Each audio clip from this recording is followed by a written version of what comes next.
तो hello friends, आप सभी का फिर से स्वागत है हमारे इस नए यूट्यूब चैनल पर। दोस्तों आज मैं आपको बी पार्ट 1 हिंदी ऑनर्स या फिर सब्सिडी उन सभी का मैं VVI क्वेश्चन विद आंसर कराने वाला हूं। तो आप लोग वीडियो के अंत तक देखते रहिएगा, ठीक है। हमारे पिछले वीडियोज़ में बहुत सारे वीडियोज अपलोड हो चुके हैं, तो आप लोग बैक में जाकर उसको देख सकते हैं और उसको रीड कर सकते हैं। तो हम आपके सामने यहाँ पर पार्ट 1 का आर्ट का फर्स्ट क्वेश्चन लेकर के आ चुके हैं। तो यहाँ पर आपके सामने फर्स्ट क्वेश्चन दिया हुआ है, आधुनिक हिंदी काव्य सरिता के संपादक कौन है? इसका राइट आंसर है option number B, doctor Umesh Chandra Mishra Shiv. याद रखिएगा, ठीक है। जो कि आधुनिक हिंदी काव्य सरिता के संपादक कौन है? डॉक्टर उमेश चंद्र मिश्र शिव, ठीक है। याद रखिएगा। नेक्स्ट क्वेश्चन आपके सामने है, वसंत की आगवानी के कवि कौन है? इसका right answer option number C, Nagarjun, ठीक है। वसंत की आगवानी के कवि कौन है? नागार्जुन, ठीक है। इसको याद रखिएगा। नेक्स्ट क्वेश्चन आपके सामने है, कवि और कल्पना के कवि कौन है? इसका राइट आंसर है option number A, Dharamvir Bharati. कवि और कल्पना के कवि कौन है?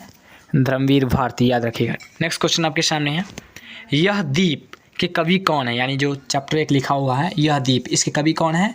इसका राइट आंसर है अज्ञेय, ऑप्शन सी इसका राइट आंसर है। और आपको मालूम हुआ कि अज्ञेय का पूरा नाम क्या है?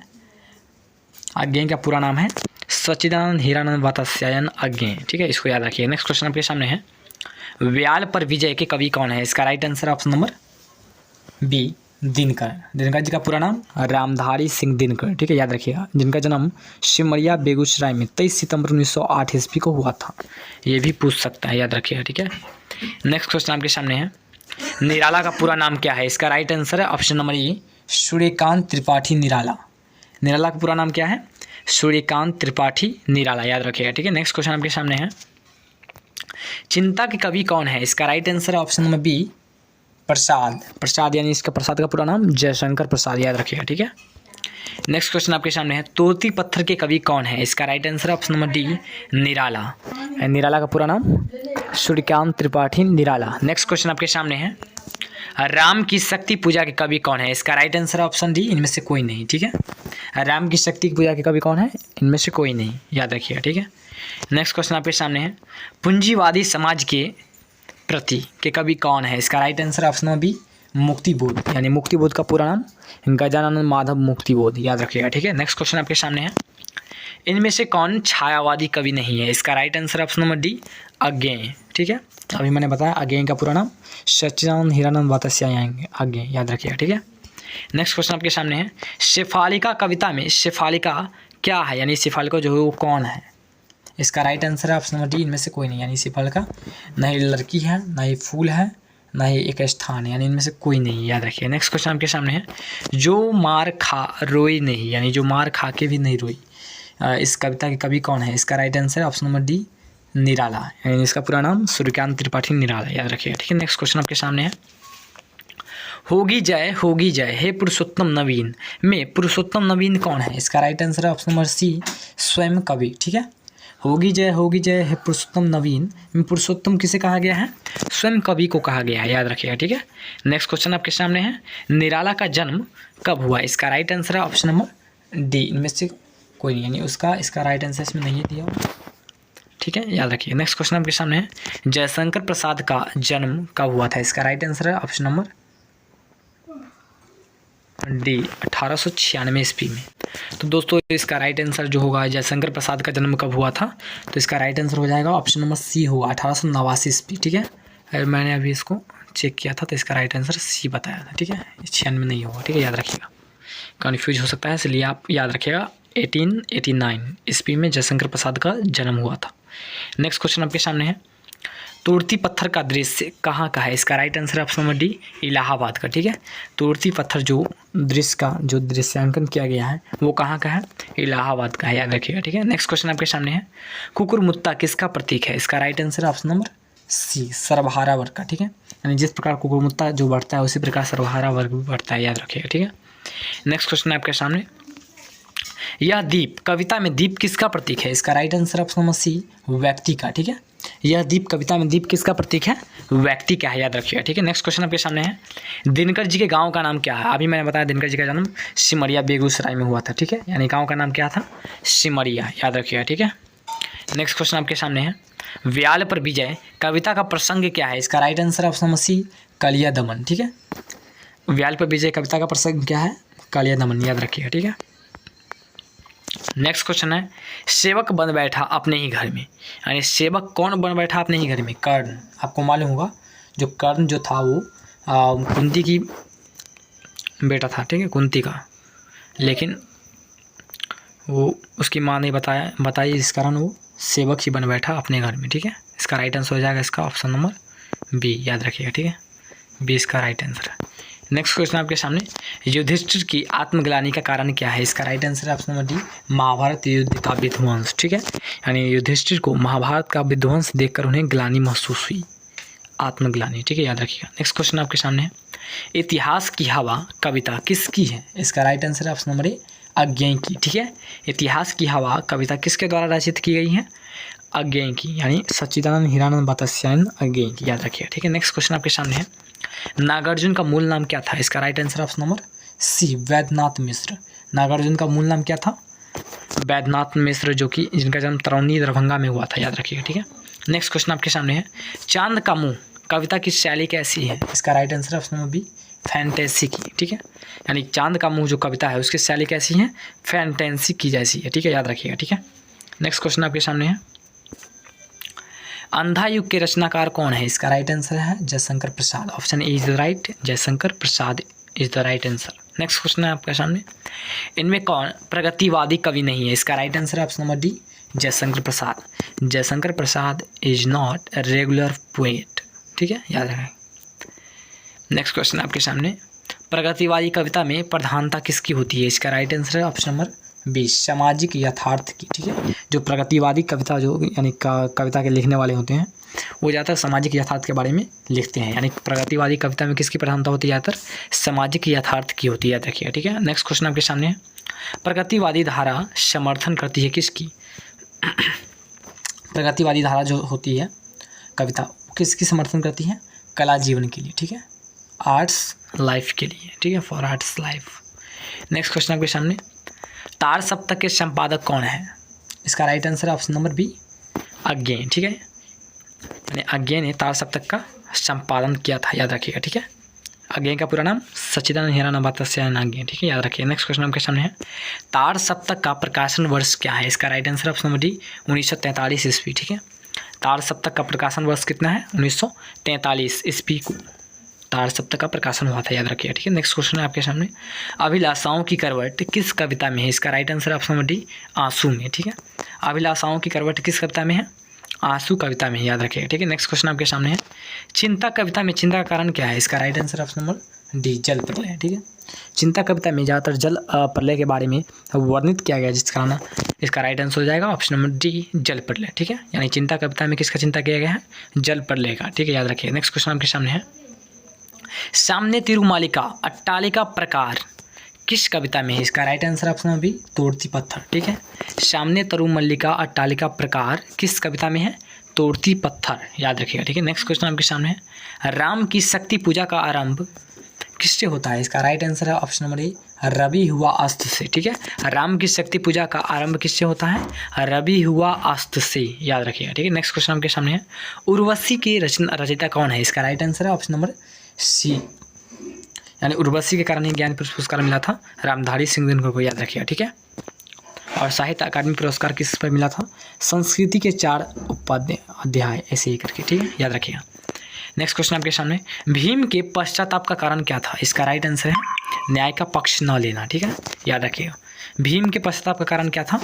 जो कि वो न्याय का पक्ष नहीं लिया था, भीम कहा गया, भीष्म, जो कि उसके महामहिम प्रहलाद थे भीष्म, जो कि अपना जो न्याय का पक्ष सही ढंग से नहीं लेने के कारण वो उन्हें पश्चाताप हो रही थी, ठीक है, याद रखिएगा। नेक्स्ट क्वेश्चन आपके सामने, अज्ञेय द्वारा चलाया गया वाद क्या है? इसका right answer option number A, प्रयोगवाद, ठीक है। अज्ञेय द्वारा कौन सा वाद चलाया गया? प्रयोगवाद, याद रखिएगा, ठीक है। नेक्स्ट क्वेश्चन आपके सामने है, अज्ञेय का जन्म कब हुआ था? इसका राइट आंसर है 1911 ईस्वी में, ठीक है। अज्ञेय का जन्म कब हुआ था? 1911 ईस्वी को हुआ था, याद रखिएगा, ठीक है। नेक्स्ट क्वेश्चन आपके सामने है, नागार्जुन का गाँव का नाम क्या है? मैंने बताया नागार्जुन का गाँव तरौनी दरभंगा है, याद रखिएगा, ठीक है। Option B is the right, तरुणी दरभंगा। ये क्वेश्चन आपके ज़्यादातर एग्जाम में रिपीट होते रहते हैं, ठीक है, यानी ये प्रीवियस ईयर क्वेश्चन है, याद रखिएगा। नेक्स्ट क्वेश्चन आपके सामने है, हिंदी साहित्य में आधुनिक काल आरंभ किससे होता है? इसका राइट आंसर इनमें से कोई नहीं, ठीक है, यानी हिंदी साहित्य में आधुनिक काल का इसमें राइट आंसर नहीं दिया गया है, ठीक है, याद रखिएगा। नेक्स्ट क्वेश्चन आपके सामने है, वे और तुम कविता का संबंध किससे है? वे और तुम किससे संबंध है? कृषि से, कृषक से, ठीक है, याद रखिएगा, फार्मर से। नेक्स्ट क्वेश्चन आपके सामने है, सांझ के बादल में किसकी कल्पना की गई है? इसका right answer option number C, नदी के नावों की, ठीक है, सांझ के बादल में किसकी कल्पना की गई है?